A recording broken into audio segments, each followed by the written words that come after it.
Silakan Irma, the time is yours. Bismillahirrahmanirrahim. Assalamualaikum warahmatullahi wabarakatuh. Waalaikumsalam warahmatullahi Waalaikumsalam warahmatullahi wabarakatuh. Warahmatullahi wabarakatuh. Oke. Gimana teman-teman? Udah siap? Kabarnya pada sehat? Sehat.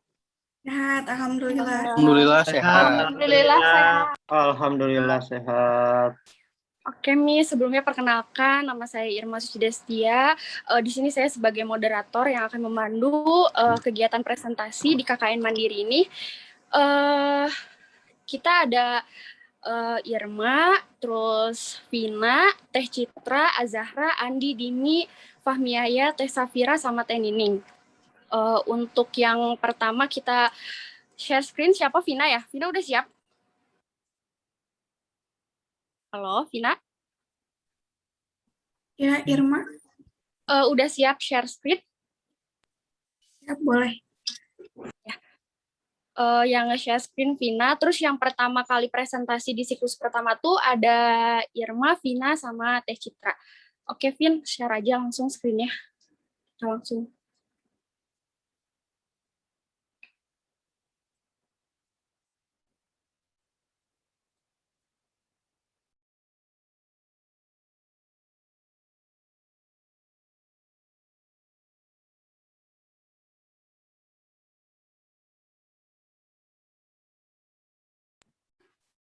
Miss, mohon maaf, harus dijadiin host dulu, Miss. Nggak bisa share screen.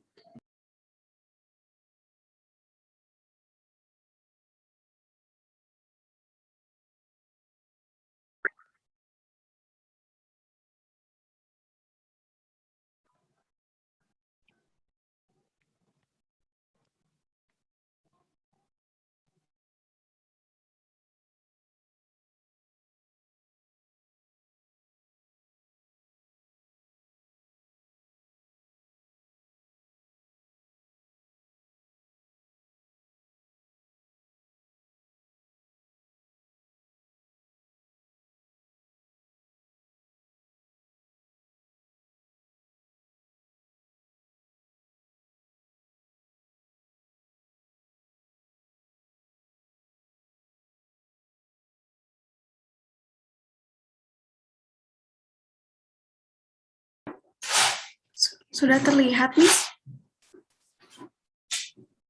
Belum. Masih proses kayaknya, bentar lagi. Tunggu aja.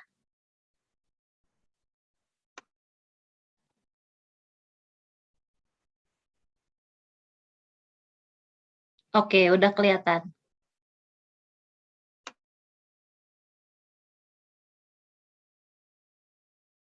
Oke, Vin, next aja langsung ke yang siklus pertama.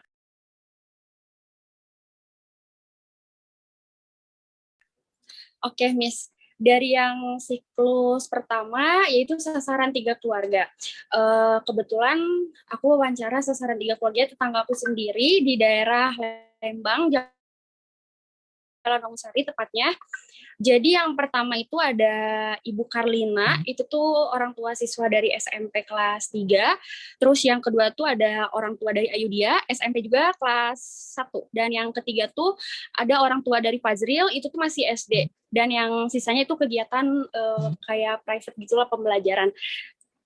Yang pertama yang mau bahas, dari ketiga. Nah, yang pertama tuh ada waktu pembelajaran online, apakah ibu atau bapak mendampingi anak ibu belajar? Nah, jadi di antara ketiga orang tua itu beda-beda. Jadi ada yang mendampingi, ada yang tidak. Alasannya kalau misalkan yang tidak mendampingi itu karena orang tuanya kerja, sama yang satu lagi itu karena orang tuanya itu tidak mengerti materinya sama sekali, dan orang tuanya tuh gaptek gitu. Jadi semua itu diserahin ke anaknya, kalau nggak ke kakaknya. Terus yang kedua, apakah gurunya memantau proses pembelajaran? Nah, jadi di anak SMP sama di anak SD tuh ada perbedaan yang sangat-sangat berbeda. Jadi kalau misalkan anak SMP tuh gurunya masih menjelaskan materi walaupun hanya sekedar voice note, terus kalau nggak kayak ngejelasin lewat teks. Tapi kalau misalkan di SD itu gurunya tuh jarang banget, bahkan nggak sama sekali menjelaskan, jadi hanya memberikan tugas. Jadi benar-benar ngebebanin banget ke orang tuanya. Itu perbedaan dari yang tingkatan SMP sama SD. Terus yang ketiga, apa pendapat Ibu mengenai PJJ? Apa aja yang Ibu lakukan untuk membantu kegiatan PJJ?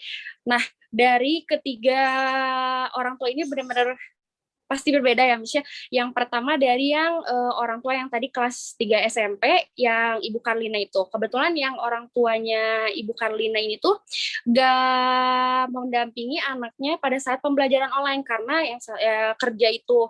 Jadi orang tuanya tuh hanya memantau kayak cuman nanyain doang, hari ini belajar apa, nanyain tugas, tapi nggak sekali nggak dimarahin atau nggak kayak gimana, jadi kayak cuman ditanyain aja, lebih kecuek gitu kalau orang tuanya, karena emang benar-benar nyerahin ke anaknya, terus kayak beranggapan kalau anaknya tuh udah dewasa, udah kelas 3 SMP, dia udah tahu gitu kalau misalkan ya belajar tuh harus gitu. Jadi pokoknya orang tua yang Karlina tuh menyerahkan kepada anaknya. Terus yang kedua, ada orang tua dari Ayudhya.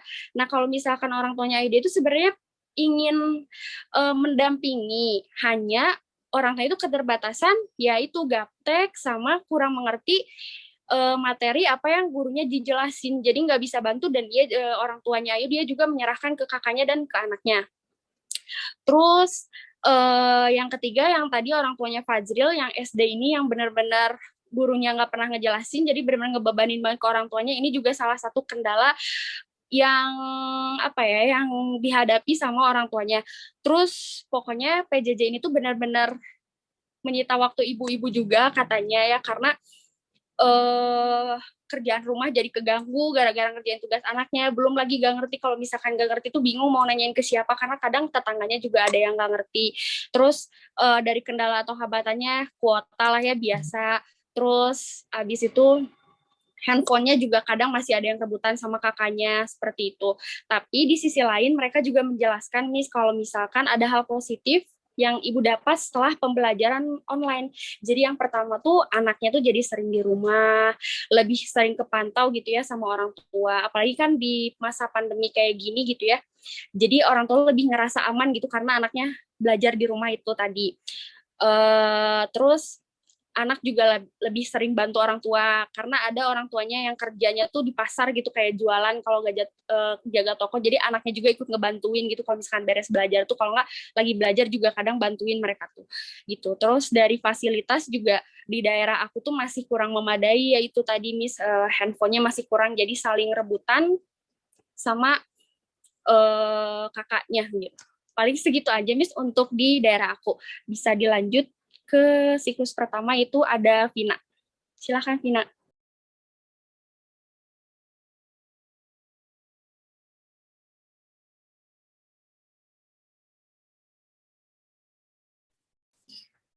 Baik, terima kasih Irma. Selanjutnya di sini saya akan menjelaskan hal yang sama dengan Irma, yaitu mengenai sasaran 3 keluarga, yang mana fokus kegiatannya itu pendampingan pembelajaran oleh orang tua selama pandemi COVID-19.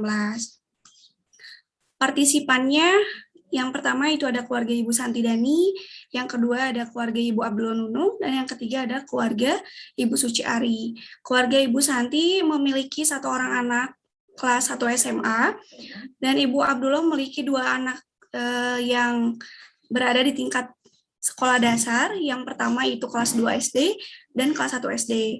Dan Ibu Suci memiliki 3 orang anak yang ada di jenjang sekolah dasar, yaitu kelas 5 SD, kelas 3 SD, dan kelas 1 SD.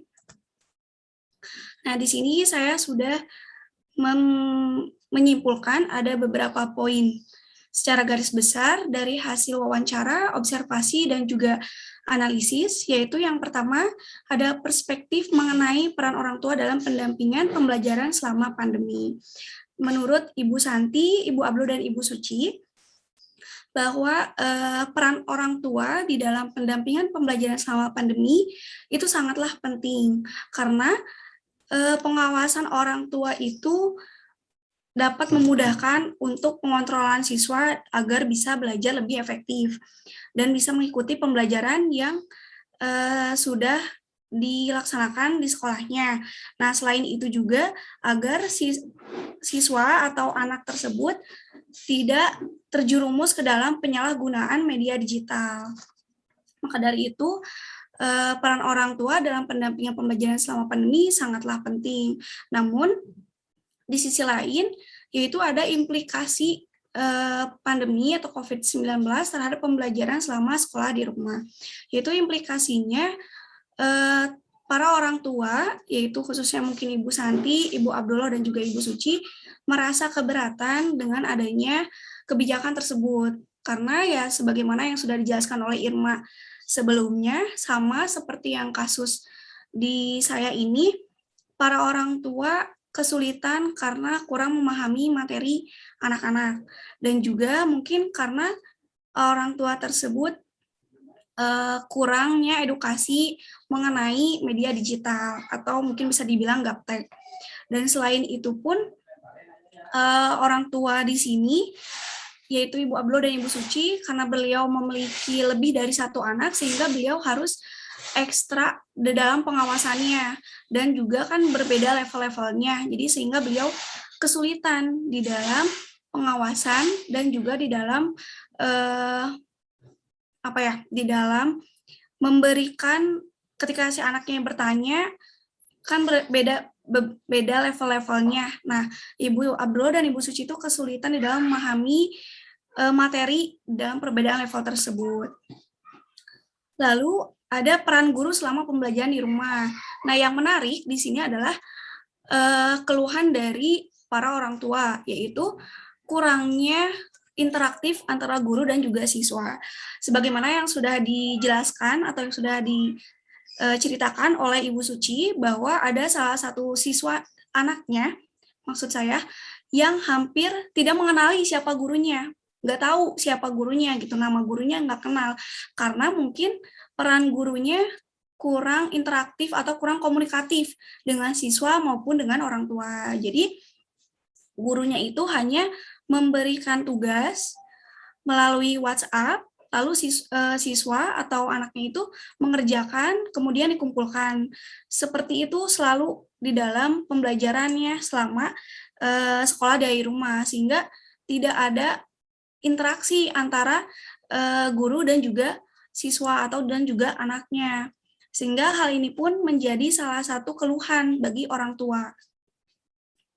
Lalu tantangan selama pendampingan pembelajaran. Tantangannya kalau misalnya dari Ibu Santi sendiri, yaitu karena anaknya berada di jenjang SMA dan materinya pun mungkin bisa dibilang cukup sulit, sehingga Ibu Santi pun kesulitan ketika anaknya bertanya karena ya mungkin materinya yang kurang dipahami oleh Ibu Santi.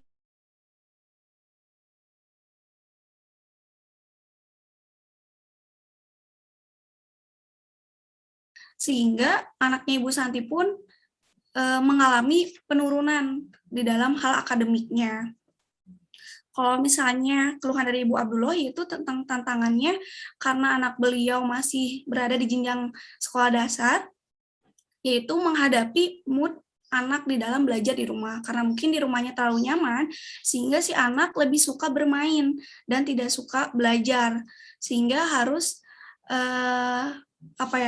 Ibu Abdullah dan Ibu Suci ini harus membujuk anak-anaknya untuk bisa mengerjakan tugas-tugasnya dari sekolah.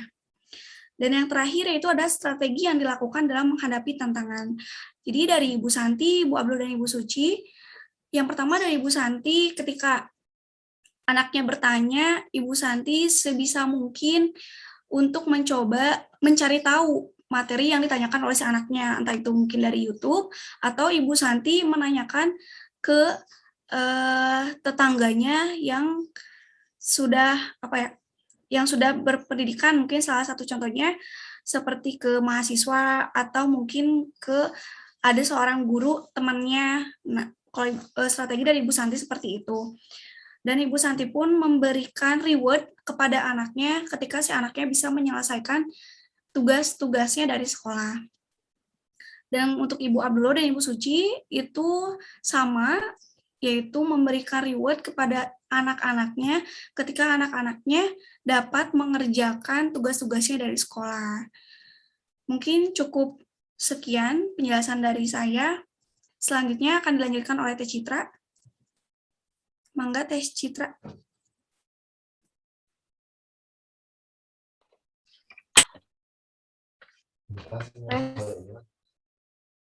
Baik, perkenalkan saya Citra Amelisa.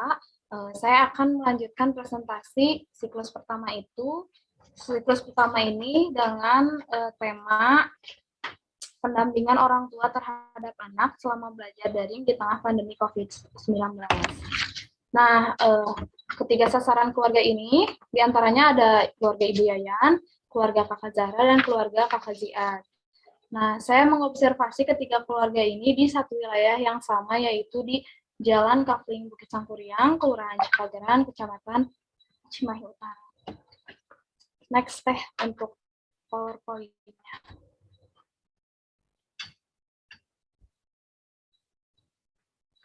Baik, di sini saya akan menjelaskan yang pertama ada banyak perubahan yang terjadi selama pandemi, yang kedua pembelajaran di sekolah dialihkan menjadi pembelajaran jarak jauh, yang ketiga ada dampak dari pembelajaran jarak jauh, dan yang terakhir yaitu peran orang tua dalam pendampingan belajar putra-putrinya.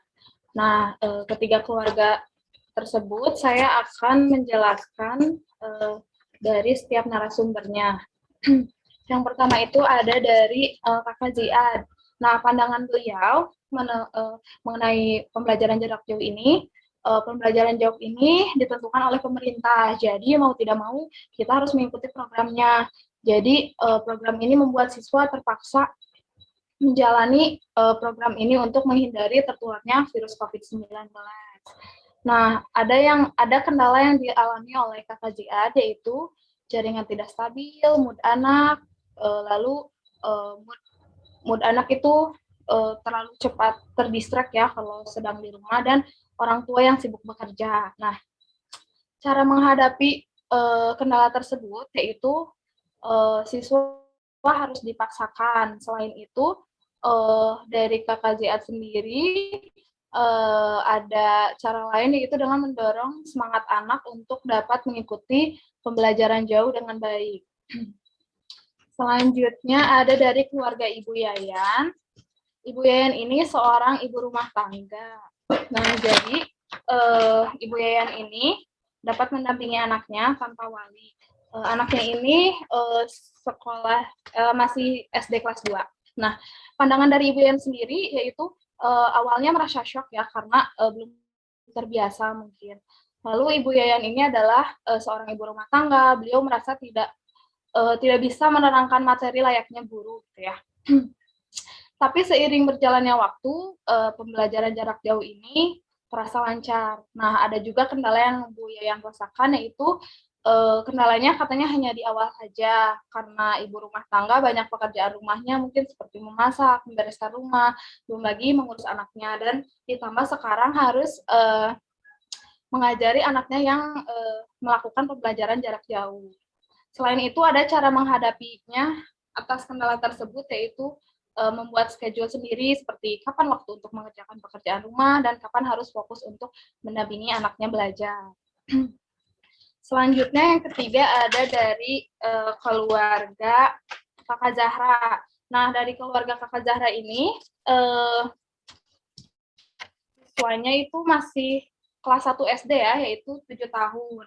Menurutnya cukup rumit karena untuk usia anak 7 tahun ini membutuhkan komunikasi dan sosialisasi. Nah, kendala yang dirasakannya yaitu dari kuota, jaringan, karena tidak semua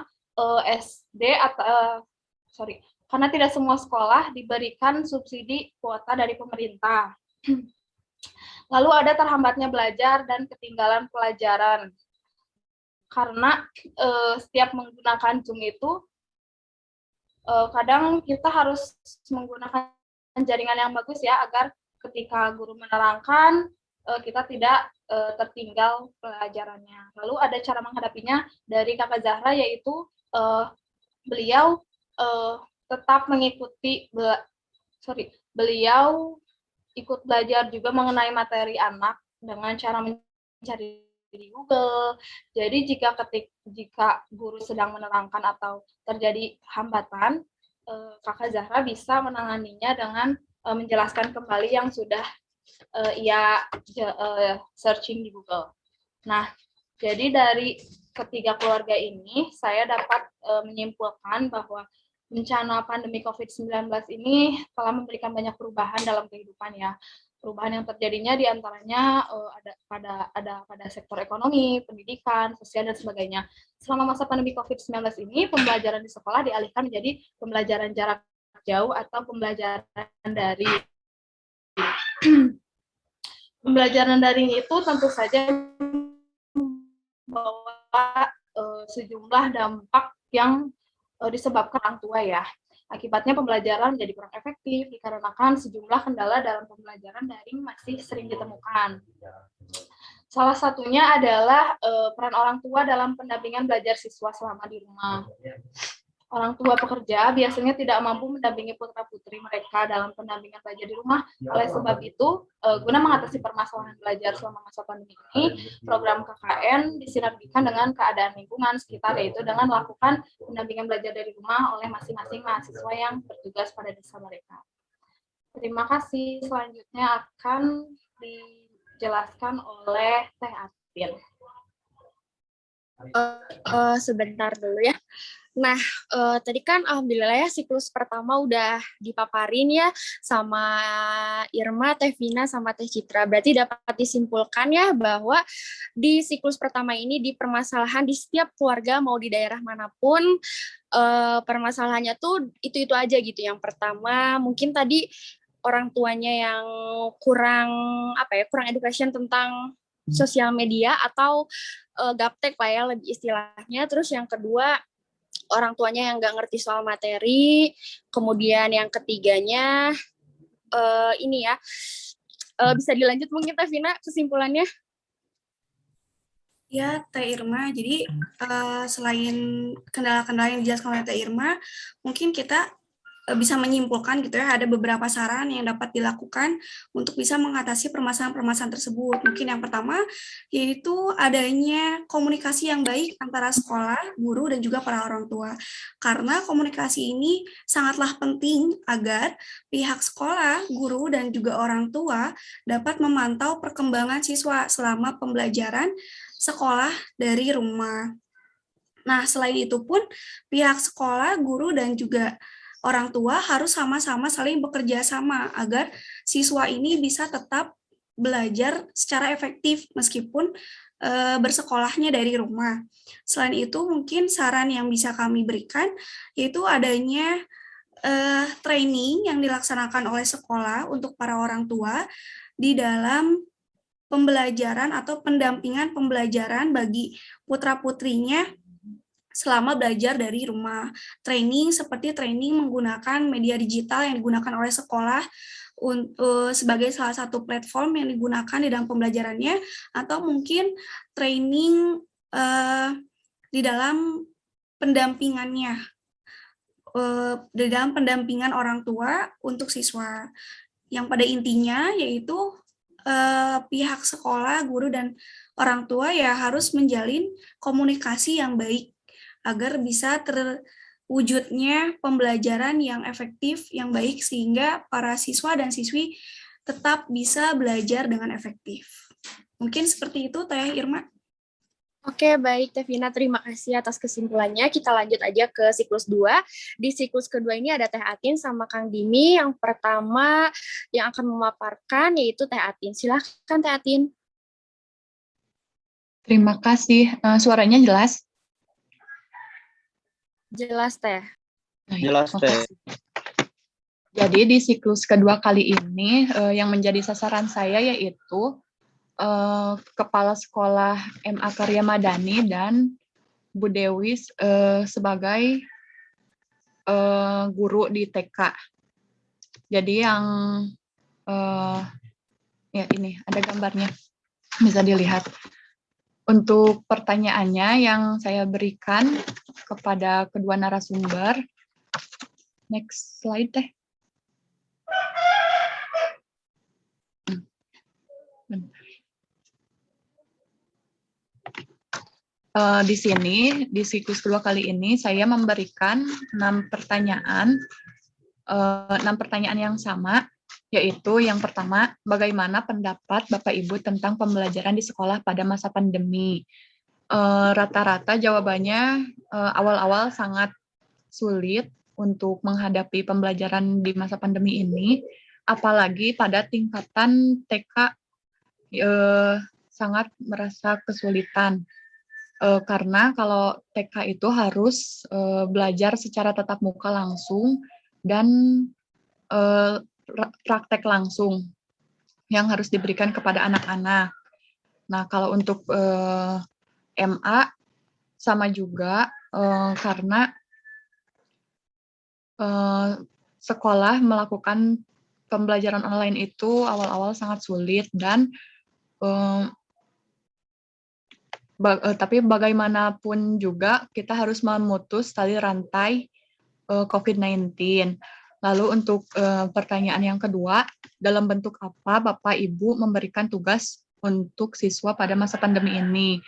Kalau untuk MA, dalam pelaksanaan daring, tugas kepada siswa itu ada beberapa metode atau kegiatan yang siswa juga mengambil tugasnya ke sekolah ataupun dikirim langsung melalui Google Classroom.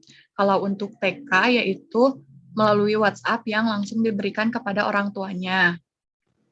Untuk program yang sudah dibuat sekolah pada masa pandemi, kalau untuk madrasah aliyah yaitu yang berkaitan dengan kegiatan belajar mengajar, juga kegiatan-kegiatan yang menunjang terhadap kegiatan pembiasaan. Pembiasaannya biasanya tadarus yang biasa dilakukan di madrasah secara tatap muka. Pada masa pandemi ini juga ada kegiatan program pembiasaan yang harus dilakukan di rumah. Kemudian juga ada program sosialisasi tentang berkaitan pencegahan penyebaran COVID-19, baik melalui poster, artikel maupun meme yang diberikan kepada siswa yang ada di madrasah. Kalau untuk TK belum ada program apapun di masa pandemi ini. Lalu cara mewujudkan pembelajaran daring yang efektif dan menyenangkan yaitu guru sebagai motivator dan fasilitator untuk bagaimana supaya siswa itu mengikuti pembelajaran walaupun dilakukan secara daring. Lalu untuk TK dengan cara mengirimkan video motivasi gurunya langsung kepada siswa. Kalau untuk keluhannya banyak sekali. Pertama adalah nilai kebersamaan yang kurang kalau untuk siswa ya. Biasanya kan di sekolah. Nah, jadi nilai kebersamaannya kurang. Lalu keluhannya untuk itu ya kuota seperti biasa dan sinyal internet. Kalau untuk TK itu keluhannya ya mungkin sulit diatur kalau di rumah pengennya main dan lain-lain. Sama seperti di siklus pertama. Lalu cara penilaian yang diberikan selama pembelajaran daring kalau untuk tingkatan MA itu dikembalikan lagi kepada guru bidang studi masing-masing karena bagaimanapun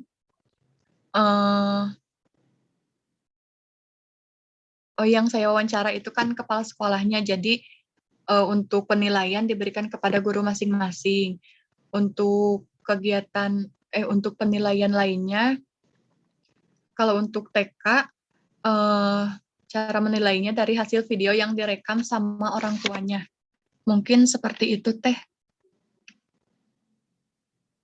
Oke, udah, Teh Atin? Udah. Oke, kalau kayak gitu, siklus 2 kan tadi sama Teh Atin sama Kang Dimi, kita lanjut aja ke Kang Dimi. Silahkan Kang Dimi. Baik, terima kasih Teh Atin. Untuk slide-nya Teh.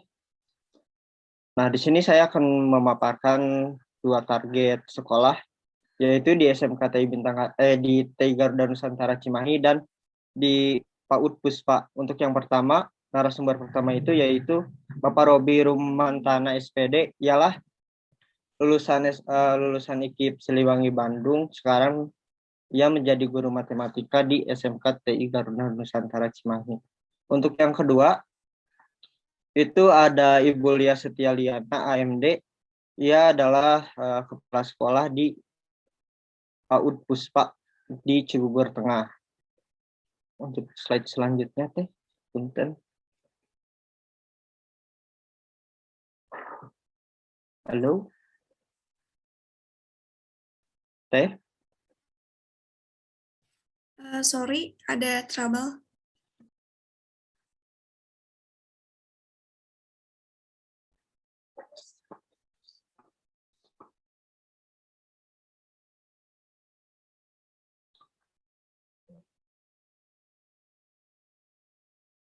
Nah, di sini ada beberapa pertanyaan yang saya ajukan kepada narasumber tersebut. Nah, untuk yang pertama, bagaimana cara Bapak Ibu dalam mengoptimalkan kegiatan belajar mengajar di masa pandemi COVID-19? Apa saja kendala yang dialami oleh guru dan siswa pada saat pembelajaran daring berlangsung? Bagaimana cara mengatasi hal tersebut? Dan untuk yang terakhir, apa harapan Bapak dan Ibu untuk kedepannya jika masa pandemi ini sudah berakhir? Nah, di sini saya akan menjelaskan satu persatu. Untuk yang pertama, di SMK TI Garuda Nusantara Cimahi. Nah, dari penjelasan Bapak Robi Rumantana SPD, itu cara mengoptimalkannya lebih fokus kepada sistem pembelajaran yang dilaksanakan di sekolah. Untuk tahun lalu, masih membebaskan aplikasi yang digunakan, tetapi masih banyak saja kendala dari gurunya sendiri. Contohnya seperti mempersiapkan media pembelajarannya yang harus diberikan pada siswa karena banyak sekali siswa yang jenuh dengan pembelajaran online ini. Nah, setiap hari melihat gawai dan layar komputer yang menyebabkan mata menjadi buram, dan untuk gurunya sendiri mempersiapkan media pembelajaran lebih menarik untuk siswa mengoptimalkan diberi bantuan kuota oleh pemerintah. Dan jika siswa terkendala perangkat untuk belajar, siswa diberikan waktu untuk ke sekolah untuk memakai ruang laboratorium komputer untuk melaksanakan pembelajaran daring ini. Nah, untuk hambatannya itu persiapannya harus lebih matang dibandingkan dengan sekolah tatap muka. Karena jika tatap muka, guru menyiapkan RPP, silabus, lalu media pembelajarannya yang akan dilakukan di kelas. Nah, untuk sekarang semuanya harus segera disiapkan, seperti PowerPoint, video pembelajaran harus disiapkan dengan matang, dan itu menguras waktu karena menyiapkan media pembelajaran yang harus disiapkan ketika akan memulai pembelajaran. Nah, guru juga banyak sekali mendapatkan siswa yang kurang memahami materi. Nah, sekolah tatap muka saja khususnya mata pembelajaran matematika, siswa banyak sekali yang kurang paham, apalagi hanya dengan menggunakan sistem daring. Nah, jika di sekolah, kalau misalkan jika di sekolah kan kita bisa bertanya kalau misalkan kita kurang paham atau apa. Nah, sedangkan kalau misalkan daring ini hanya bisa menerima lewat Google Meeting, dan kita berusaha memahami pun kita harus searching dulu ke Google, dan ke Google pun kita belum tentu ngerti gitu. Nah, untuk cara mengatasi siswa yang kurang paham materi, guru harus menyiapkan media pembelajaran untuk siswa seperti PowerPoint, modul pembelajaran, dan lembar kerja siswa. Jadi materi diberikan pada siswa bisa paham gitu apa yang diisi modul tersebut. Nah, untuk harapan ke depannya, guru untuk pembelajaran daring di masa pandemi yaitu ingin segera sekolah tatap muka karena banyaknya siswa yang kurang memahami materi, khususnya pembelajaran matematika. Harapan lainnya, semoga pandemi segera berakhir, sekolah tatap muka, dan bertemu langsung dengan murid. Nah, untuk narasumber yang kedua, yaitu Ibu Lia Setialiana, AMD. Dia adalah kepala sekolah